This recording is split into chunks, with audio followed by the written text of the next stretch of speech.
Motivation, where we explore the many ways we make meaning together and why we do what we do, our motivation. I'm your host, Tim Thompson, and with us today is Lisa Grant, who is pastor of the Edinboro United Methodist Church. And thanks for being with us, Lisa. You're welcome. Glad to be here. And we're going to be talking today about the general question of who is God. And before we do, I really, for many of us, our images of God come from pictures we've seen and the media, video. For instance, I think for many, we became familiar with God from Charlton Heston as Moses in the Ten Commandments. So we have a little clip right here of Moses and speaking to the burning bush. Moses,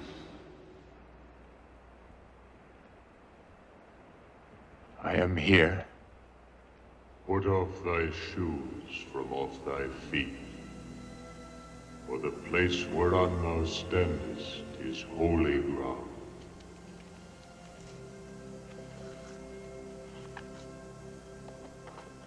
I am the God of thy father, the God of Abraham, the God of Isaac, and the God of Jacob. Lord, why do you not hear the cries of their children in the bondage of Egypt? I have surely seen the affliction of my people which are in Egypt, and I have heard their cry by reason of their taskmasters, for I know their sorrows. Therefore I will send thee, Moses, unto Pharaoh, that thou mayest bring my people out of Egypt. Who am I, Lord, that you should send me? How can I lead this people out of bondage? What words can I speak that they will heed? I will teach thee what thou wilt. Great movie. Yeah. Now, they depict God as speaking from the burning bush there, but who is God? Well, I think that's an interesting clip to begin with, Tim, because, for most of us, there comes a point in our life when what we can see and touch and feel and who we are is too limiting. It's too finite. Mm-hmm. And so, obviously, you've got this man who's out in the wilderness, and something grabs his attention. If you look at the story from Scripture, the part that I like is where it says that when Moses saw the burning bush or turned aside and noticed it and gave attention to it, only then does he begin to hear the voice and have the dialogue.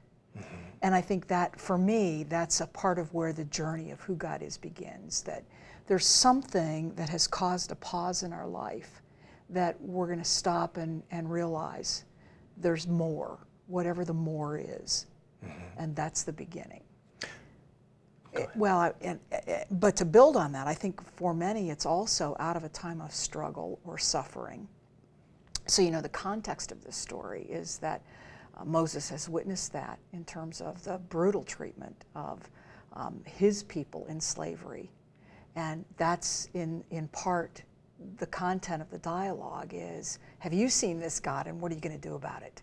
And so it's almost like when we realize that our own power isn't enough, or we're out of control, we hit the wall. And then we begin to question, is there something more or beyond or bigger, transcendent, however you want to describe it. And then, who is God really is, I suspect, is about how we think and reflect and what our experiences are past that initial point of having kind of come up short. And wanting to look at that and examine that. Mm-hmm. Well, for many of us, I think, we see pictures when we're young of whether it be the God coming out of the clouds pointing the finger, or God as old man, or God, whatever. We get these different images, but mm-hmm. when you say transcendent, does that present something much larger, much different than the human image? Well, I am particularly fond of some resources that my own denomination has been using over recent years in regard to people's spiritual journeys. And in the opening piece of that material, it talks about location of where God is. And you're right. I mean, I think for many, and certainly in the Judeo-Christian tradition, you can find this biblically, that God is up there someplace in the heavens, watching what's going on, choosing when to intervene and when not to intervene. And then a whole lot of the religious expression of the human race is to get that God's attention and get that God to act in a certain way. What I've just said would also be applicable. So that's why we throw virgins into fires and absolutely. sacrifices and stuff absolutely. like that. That's what I was going to say is, you know, it predates the monotheistic concept of God, because, you know, the gods from the beginning of time were in charge of weather and crops and survival. And so you wanted to appease or sacrifice so that those gods would behave in a certain way. And that's the God up here and us down here, and, you know, come help us do this better. But in that material, there's also an acknowledgement that sometimes the concept of God is much more about what's happening internally, and how we are aware when we talk about a God who has created humanity in a God-like image, that there's space or shape inside of us that is like that God. And so how do I get in touch with that and pay attention to that so that it grows and has meaning and does, I mean, in your language, motivate who I am and who I'm becoming. And that's much more language that I would have heard in my lifetime as the kind of faith conversion in Christianity to inviting Christ into my life. And in Quaker language, one author in particular from the Quaker background talks about how there's a slumbering Christ in us that needs to be awakened. And so that's an internal journey. And that's really the partnership, I think, of the contemplation, meditative side of life, where I'm really to get to know God better. I'm getting to know myself too in that journey. And so it's an inward journey. And so it is reflection, yeah, and that whole idea. Now, when you start talking about images and God being in our image, or we being in God's image, does that mean necessarily that God has a human shape? Or? I think that's where we get into trouble, is because, you know, what, for me, image is much more particular characteristics.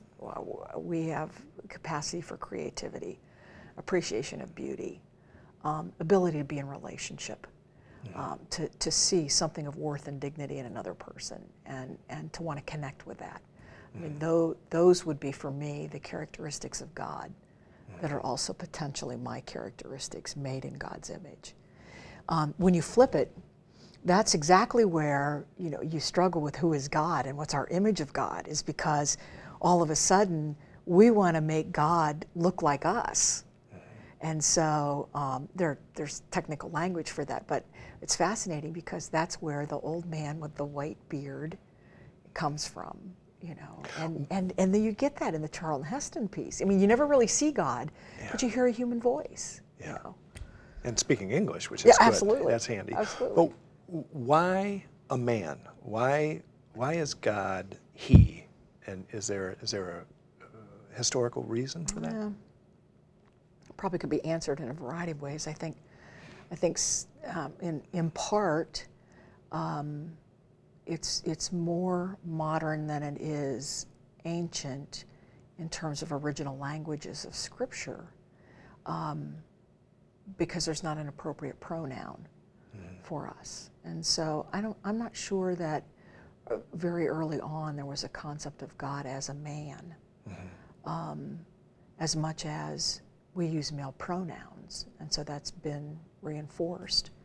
I think the fact that then in the New Testament, in Christian teaching, when God becomes flesh and dwells among us, becomes Jesus, who is definitely male in terms of human body manifestation, it's much easier to do that. But if you go, for instance, because we talk also Trinitarian, Father, Son, and Holy Spirit. If you look at the word for spirit, it is neither male nor female in the original languages.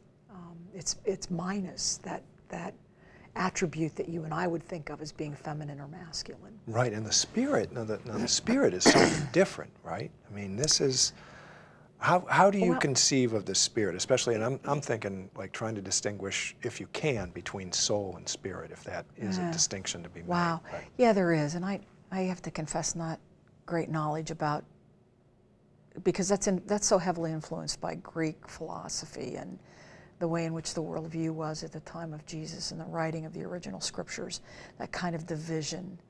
I mentioned earlier about the location of God.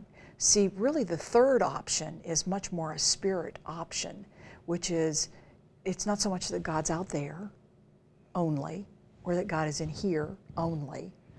God is also everywhere. So who is God, or where is God, or how do I see God, is part of then how, with the eyes of faith, I can identify things happening where I can attribute them to the movement of what I would say would be spirit. That really is transcendent. You know, that it's spirit not, infuses everything, right, all. Right. And so if I want to know who God is, for instance, I know something about an author or an artist by what they have written or created. So I know something about who God is when I look at what God has created, which is, I think, a part of why nature becomes such an important part of faith expression for so many people. They feel more in touch with that God who, God is not the tree, but you can appreciate who God is by the variety of trees and the intricate flowers and the beauty of creation as you take it in. Right, and if you think about God as part of God being a grand intelligence, you can see that intelligent design in plants, in nature, in whatever. But some people take and turn nature or the worship of nature into something negative or anti-God. Is that? Well, and I think there again, it feels a little bit like splitting hairs, but there is a concern, probably always has been, because one of the basic 10 commandments is about having no other God before me and making no graven image of God. So in essence, from the start, it's meant to be a mystery. And how do you encounter that and stay open to that? You don't want to worship the burning bush. You don't want to worship creation, because then creation becomes the idol, as opposed to the God who is at work in that created order and in the beauty of that creation. Right. So you're kind of in a fix, though, right? Because God is everything, and you can, and in worshiping God, you're essentially worshiping everything, but you're not supposed to do it in this way. So is that a contradiction, or no? It's not really. Maybe part of it is how we understand worship, Do I want to take care of creation? Absolutely. I mean, that's what it means to be a good steward of creation. But is creation my God? No. God is my God. God is the one who is at the center of meaning for me, and setting of life priorities, and a guiding principle in my life for who I want to be, who I'm becoming, how my life is unfolding. That's different. I'm looking for God, and how do I see the evidence of God at work in the world? Part of it is in creation. So in that sense, is God a realization for each person to come to, or is God something that is out there that we can learn? So is God, I don't know what I'm trying to say, born in the person, and that's in that realization you come to? Well, there are some who would put expression to it that way. I mean, quite frankly, that what do you do with Augustine's comment that we are restless until we find our rest in God? that there is that basic hunger in each one of us for meaning, for significance that is not satisfied until we have an awareness, some living relationship with God. Now, for others, I suspect it's much more a recognition that God is the initiator of the relationship to begin with, and God's always trying to draw us into that awareness. God wants to be a part of our life. So it's like, how long am I going to keep walking by the burning bush? I mean, that's part of the significance of that story for me, is that God's constantly talking and reaching out and seeing what's going on, and has chosen to do the continued work of particularly mercy and justice through human agents. So God's constantly drawing at us, initiating, so that we will turn aside and notice and respond. When you say through human agents, does that mean that really God, that we are part of God? God is operating through us? So my, is my perception of the world around me, can that be conceived of as part of God being aware, or no? Or is that sacrilegious That's an interesting question. to even imply that you can be part of God? Is that dangerous? Well, I think we are. I mean, boy, listen to me referring to Scripture all the time. But I think in John's Gospel, when Jesus talks about praying that we would be in Him and He in us, just as He is in the Father and the Father was in Him, that's an interesting use of that preposition, that there is that kind of connection. Now, is God limited to or confined by human memory and experience, as you're suggesting? I don't think we want to go quite that far. Oh, no, right. But is it a part of it? Absolutely. And I think that's the fascinating thing, is that sometimes I encounter people who don't even raise the question of God, dismiss it, it's not an important question, whatever, until they want God to do something that they can't do for themselves. And, thankfully, there are times when, I would say there was that extraordinary experience where I have sensed the intervention of the Spirit. The reality is, most of the time, the things even that I pray for, Tim, I know God would like to stir us up to be doing something about anyway, to be co-workers, co-creators in that reign, that we would become the answer to our own prayers, even for other people. Now, when you say that God would like for us to, and God would, that implies a willpower to God, and of course, throughout the ages, they talk about God's will and that will be done and all that. But so that notion of God willfully wanting us to do something, is that necessarily a moment-to-moment, all the time type thing? Like God has this idea, and of what we should do. So God, do you see what I'm getting at? Yeah, I do, and I think that there would be some people who would say yes to what you've just said. A more helpful image for me is you have certain hopes or dreams for your children. If you were in charge, you might will it upon them, but you also respect the fact that it's their life, and that life has to unfold. And you're going to continue to do all that you can to love and encourage and influence the direction, the decisions that they make, etc. That's in part how I imagine God. I mean, I don't think that's too foreign. So enter free will then. Right. Okay. So, does God have a perfect desire for every moment of my life? Yeah, probably. How in touch are we with that? on a moment-to-moment basis, sometimes better than others. Right, right. Now, in talking about God, oftentimes they use metaphors. They get into, God is the light, God is the,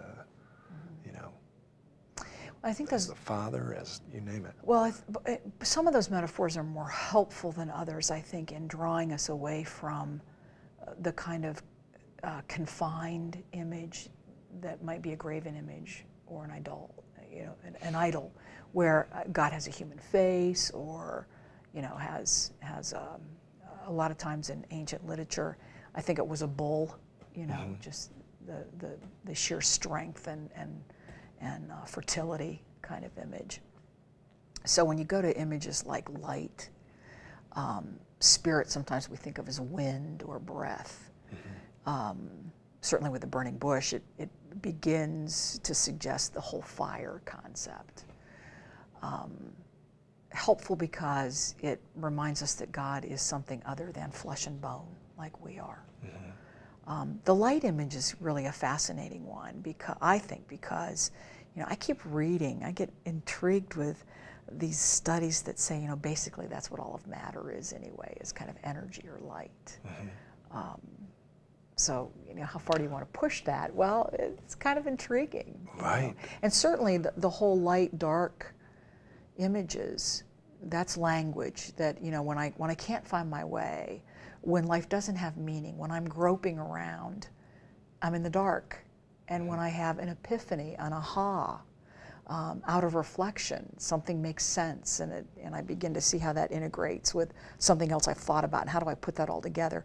It's in the light. That's how we would describe light bulb and ideas, creativity. Light and fire fascinated me for a few years there, and I was really into not only taking the metaphorical meaning of light, the realization or shedding light on something and so forth, but thinking about light as literally inside of us, and the sunlight being a part of God, and not only that, but the neural, the electricity that's moving around inside of us being, in a sense, the fire and the light, and when you are motivated, when you really want to do something, you really literally have a fire moving inside of you through the neural connections and the electricity that's firing and so forth. But I wonder if that's a part of the God as well.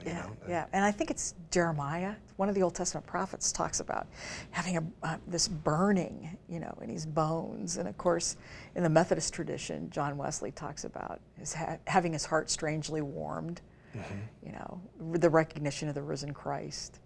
How do we depict, you talk about the movie images, how do we depict Jesus, particularly after Easter? And there's always this halo, there's this glow. And I think part of it is because light gives us some way to remind ourselves of what's beyond, the confines of flesh and bone. Right. And it is, and you were talking about and everything being energy, and there's a book out called The Information too, thinking about everything being information. So even that light or even matter or even energy is breaks down into information as well. So I wonder about, conceiving of God as ultimately information, and so the wisdom of the universe becomes this. So, regardless of a theological framework that people might use to think about who God is, and how we get into relationship with God, particularly through Jesus Christ, often the language is the same.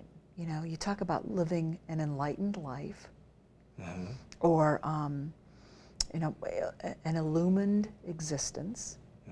The old gospel tune, I saw the light, which is God got your attention, or you stopped and turned aside and began to pay attention in a way that you hadn't before. Paul's conversion, the light evidently is so bright he's blinded by it. Are you talking across religions that it tends to be the same? I don't know that I'm well read enough to answer that with any kind of authority, but certainly within the Christian tradition, and from a variety of theological perspectives, that language is used. Within the Christian tradition, now there are many different interpretations across the board, and that's just interesting to me how, it's evolved into the many different. But is there room, one of my questions to you before was, can I be a Zen Christian? Can I be? Well, is that allowed? Sure. I think what's fascinating for me is that in every religious tradition there are certain tools or skills that address the heart hunger, the spiritual thirsting, the desire for reflection, and to be in touch with the creative side. I mean, you can wrap it up in all kinds of language, but the tools that are often used are the same. I am aware of a book that kind of a friend wrote, sort of thing, about part of the similarity across religious traditions is that the tools for being on the path of a spiritual journey are the same. And one of those is the ability to make friends with silence and to slow down and out of solitude and silence, to do meditation, contemplation is important. And so, I remember in this book, for instance, one of the things that this author looks at is even the Native American approach to life. And there's so much in that is a meditative tool. And I don't know, maybe it's in all indigenous people, and maybe there is something connected to the creative order as a part of that. That's really the parts of Zen that I get intrigued with, Tim, are those parts that help me to slow down and get in touch. And sometimes it's in touch with myself, right. But because of my faith system, I'm in touch with the God who made me, who I can experience up there and out there and in here. So can I be a Zen Christian? Yeah. I mean, there are tools that Zen teaches that I would imagine Jesus used. That's not a big leap for me. Well, it sounds like he was contemplative and meditative and reflective, and that's So the things like Jon Kabat-Zinn's "Wherever You Go, There You Are," that mindfulness meditation, and Eckhart Tolle, and the whole idea of being in the now, in the present, is all okay, and all tools that we can use to. Right. In fact, I would say, again, from what little reading I've done, we probably were more in touch with those dimensions in Christianity pre-modernity than we are now. So that when I go back and read some of the spiritual classics out of the 13th, 14th, 15th, 16th century, you're going to get, for instance, I think it's well, I'm not sure. I think it's a French author, de Caussade, maybe. The sacrament of the present moment is what you're describing, that mindfulness in the moment, and that God is a part of that. I mean, what makes it Christian is that my God is big enough that all of these things can become tools for me to have insight about who my God is. I think where we get potentially the fear in Christianity has always been that if I start using these tools, I'm going to take my eyes off God. And the tools are themselves going to become the God. They're going to be the thing that I worship, as opposed to here are things that God can use to draw me in to a deeper relationship, a better understanding of who I am, a more openness to the movement of the Spirit in my life. They're nothing more than tools. If they're kept in that perspective, then they're wonderful. Brother Lawrence, the practice of the presence of God, delightful little. It's a great first read into the spiritual classics about this monk who can wash dishes for the love of God, who can pick up sticks off the ground, do yard work purely for the love of God. And I think what he's saying is this mindfulness, this being in touch with what you're doing and the being side of life, instead of simply the doing and the manufacturing and the cause and effect and, right. you know. Being as kind of primary over doing and having. And, okay. Now, see, the mistake, and again, it's my value judgment, but I think one of the things that happened when we went into what we refer to as the Enlightenment period, interestingly enough, is that it became very cause and effect and what you could measure. Yeah. Which almost, in some sense, was limiting, because things needed to be sequential and logical and tangible. And you know, we're having a conversation about things that are beyond that. And so... And we can't, you right. really can't verify scientifically a lot of what we're saying. That's right. At least I don't think. Right. But so the Enlightenment, you kind of see as, and now it's obvious that, you know, religion took a hit during the Enlightenment and science kind of rose to prominence. And is that hit going on now in religion? Well, I'm in the realm of personal opinion at this point, but yeah, I guess that I'm glad when I do the readings about a postmodern culture that there's an openness to mystery and the unexplainable. I can't quantify things always. And a lot of the debates and divisions in Christianity, it seems to me, are a result of our wanting to control and manage and manipulate. You know, on one hand, I think in the very beginning, doctrine was meant to give us a framework in which to operate, and that's not a litmus test for who's in and who's out and who believes the right way and so forth. So have we lost our ability to allow diverse thought and there to be creative exploration of ideas? And you know, are we trying to turn into a science? You know that you're this, and that if you say this prayer in this right way, then God will respond accordingly, and you will find yourself, you know, in the right place here and for eternity.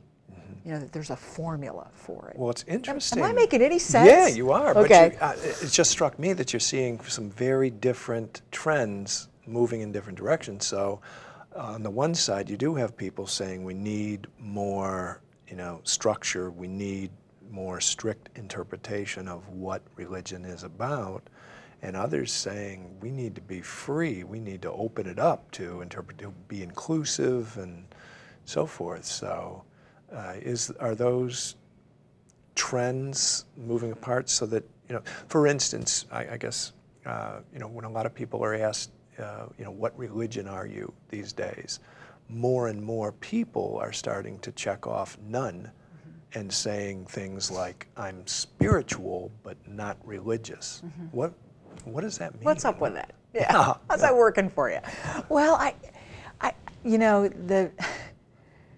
I'm intrigued on one hand and encouraged by it, because the rote practice of ritual can be so boring, deadly, not at all opening and creative and really putting persons in touch with a God who's loving us and wanting the best for this planet that we live on. So I think sometimes the rejection of religion is the rejection of that box. You know, so that if there's some part of that box that you find offensive, that you can't quite align with, you throw then the whole thing away. Okay, you know, but hopefully when they say they're spiritual, you know, let's talk about what that means. Are they in touch with your words of meaning and motivation? You know, is it about I want to know that I matter, you know, that we matter, that there's that what we do together on this planet matters for our generation and for the generation to come after us, you know. And so is spiritual about being in touch with that side of things?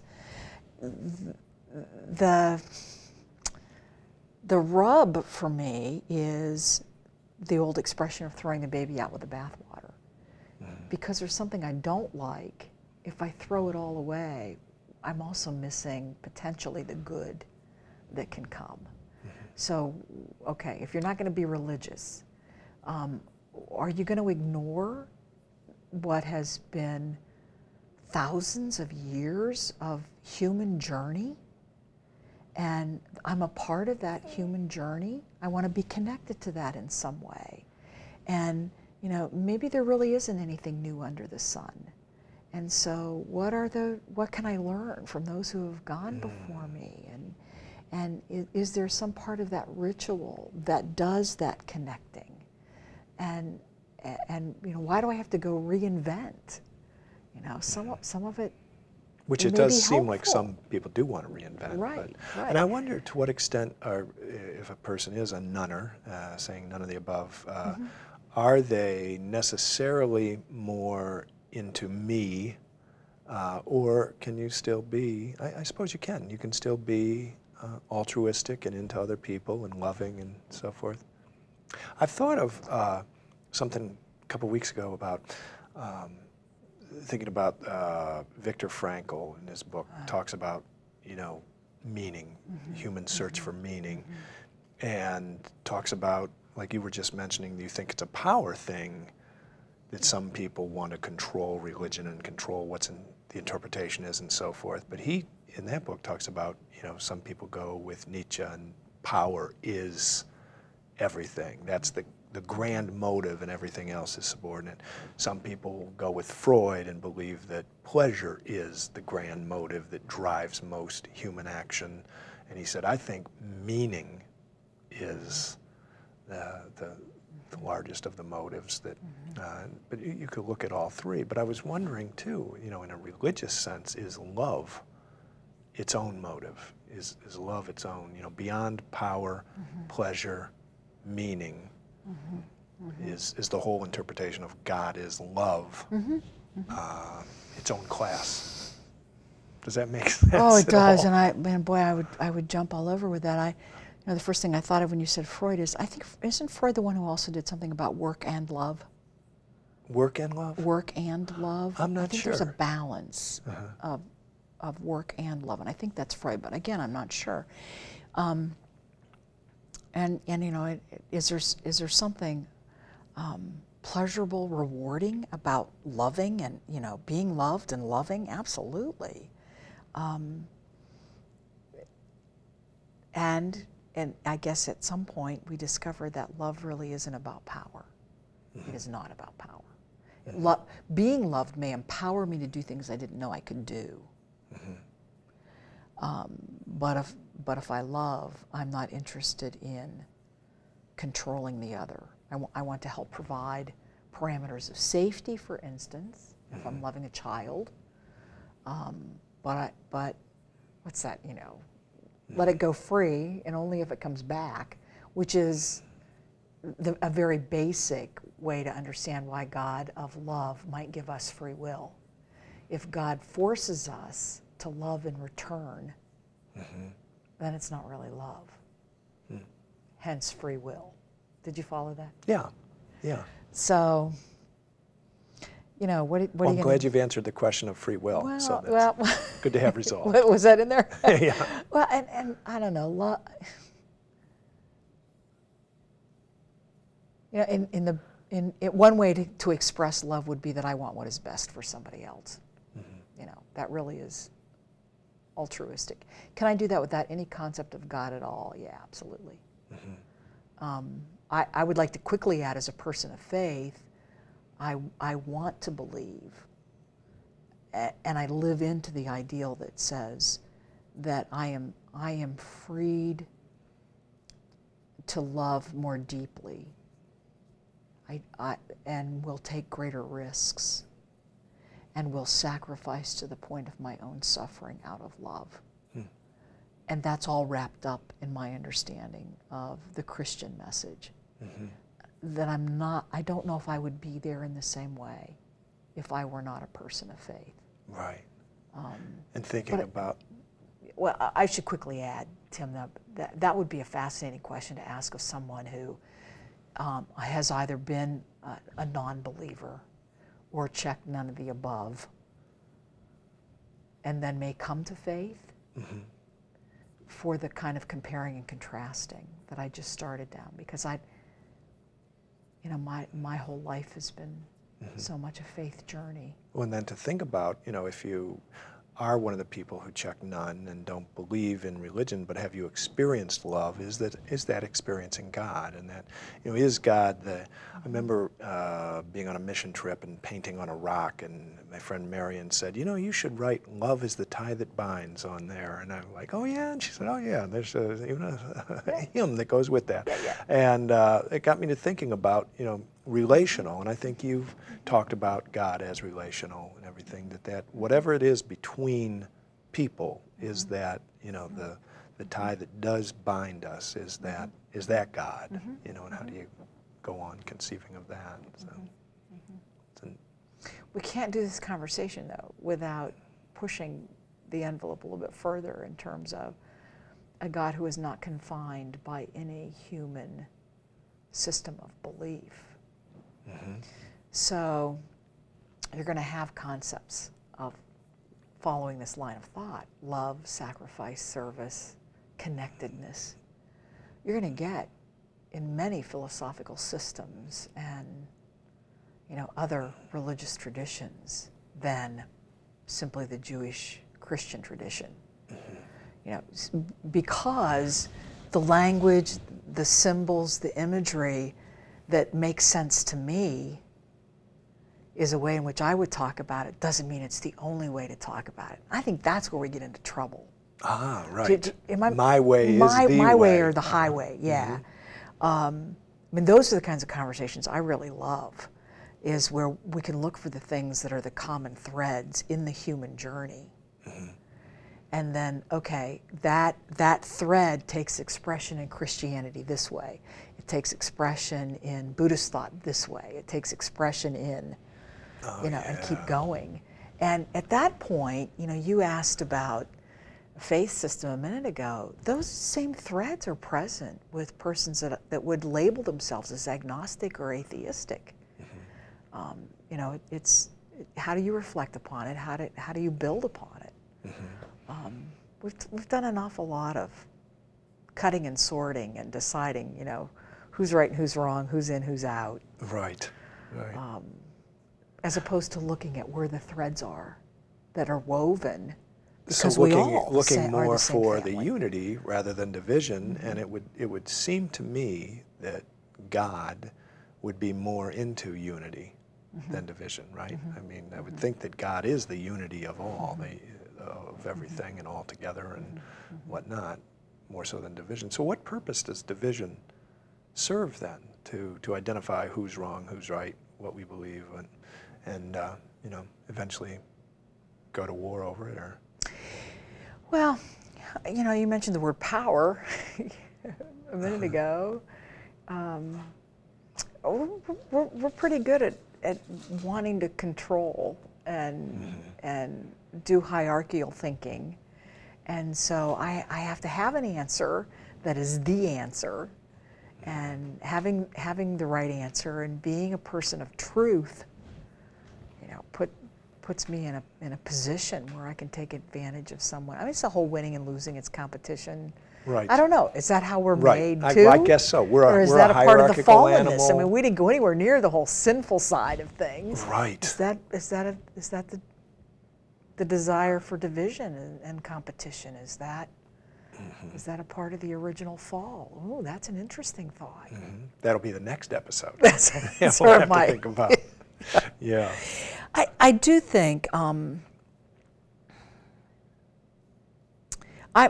maybe it's my age. I'm at a place in my own journey where to hear what has been meaningful and has moved someone else and is their understanding of who God is, that dialogue causes me to think more about what I believe. And so I learn as much about myself and I grow as much individually in those dialogues. So it's okay to challenge, to question, to think, to doubt, that's is okay for because me. it can only help you to Right. grow. Right. Right. And where I grieve is when individuals have had one of those negative experiences, and what they throw away is all religion or all Christianity. You know, the diversity is so enormous that it's not just get on the journey and let's talk about this. And how do we open up the door and the dialogue so that the conversations can occur in a safe, non-threatening, non-judgmental. And that is a problem when people have had negative things happen in their life and say, how could God do this to me? And that's where I'm unsure about whether that is God doing that. You know, did God say, okay, I'm going to give you this disease right now, pal, or it's your time to go, heart attack? I can't imagine that. Right. Well, I don't go there either. Some have and some haven't. And interestingly enough, in scriptures, in Jewish Christian scriptures, there are stories of people on both sides of that question. And so you can understand why people today are saying, yeah, well, you know, your days are numbered and God knows when the last one is, and that's it. Right. And there are others who would do probably what you and I would do. It's like, nah, it rains on the just and the unjust alike. And so where are your resources to deal with those difficulties? Right. We didn't talk about the shack. I think that's the fascinating thing about the shack. Yeah. Is this incredible out-of-the-box encounter with God as a black woman. Yeah, presenting a whole other image of God. Yeah. The black woman who speaks and stirs and gives just some pretty common sense insight to this gentleman who's been to hell and back, you know? Dealing with tragedy and how could God do this? Yeah. And then, okay, let's walk that question from another perspective. Yeah. Well, I'm glad that we could answer every question. Oh, we did. And everything is now resolved. We were so profound. I really do appreciate you coming in to talk about this. And I think the questions go on. I think it's just a fascinating topic, and it's something worthy of a life of reflection. Yeah, you know? yeah. So how do we create space for more people to have these kinds of conversations? Because they're happening, you know. They're happening in various places. Right. And I think people do. I think sometimes people just kind of walk into it, you know, once in a while with a friend or family or with your pastor or whatever. Well, and my heart desire has always been, and I've never brought it off particularly well anywhere I've lived or served. I really think that's what a community of faith is a place to have this kind of dialogue and more, and sometimes to disagree. You know, it's not about a group of like-minded people getting more and more reinforcement for that on a regular basis. And the group think or whatever. Let's work this out together. You know, let's invite God to be a part of the conversation and let's figure it out together. Yeah. So, thank you. This has been great. Thanks, Pastor Lisa Grant. Thank you. Thank you. Are we off? I think so. It's heading off. Are we off?